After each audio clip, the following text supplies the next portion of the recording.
Hello বন্ধুরা, welcome back to my another mini blog. তো আজকে আমি আবারও দুপুরের মেনু নিয়ে চলে এলাম তোমাদের সাথে শেয়ার করতে। ভাতের সাথে প্রথমে বিট ভাজা দিয়ে খেয়ে নিলাম, তারপর ট্যাংরা মাছ আলু দিয়ে একটা মাখা তরকারি মা করেছিল। তো আমার বিশেষ ভালো লাগেনি, তাই মাকে তুলে দিয়েছি। তোমরা কারা কারা ট্যাংরা মাছ খেতে ভালোবাসো তারা আমাকে কমেন্টে জানিও।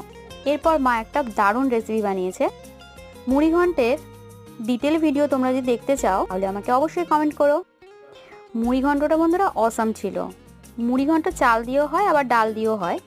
তো আজ যেটা মা বানিয়েছে সেটা ডালের মুড়ি ঘন্ট। তোমরা কারা কারা মুড়ি ঘন্ট খেতে ভালোবাসো তারা আমাকে কমেন্ট বক্সে অবশ্যই কমেন্ট করো। আর আমার ভিডিও যদি তোমাদের ভালো লাগে, একটু ইনফরমেটিভ মনে হয়, তাহলে প্লিজ একটা লাইক করে দিও, চ্যানেলটা সাবস্ক্রাইব করে আমার পাশে থেকো বন্ধুরা। এরপর মা দিয়ে দিল রুই মাছের ঝোল। আমি লেজা খেতে ভালোবাসি বলে লেজাই দিয়েছে। পাতিলেবু দিয়ে ভাতটা মেখে রুই মাছের ঝোলটা অসাম লাগছিল। সবাই ভালো থেকো।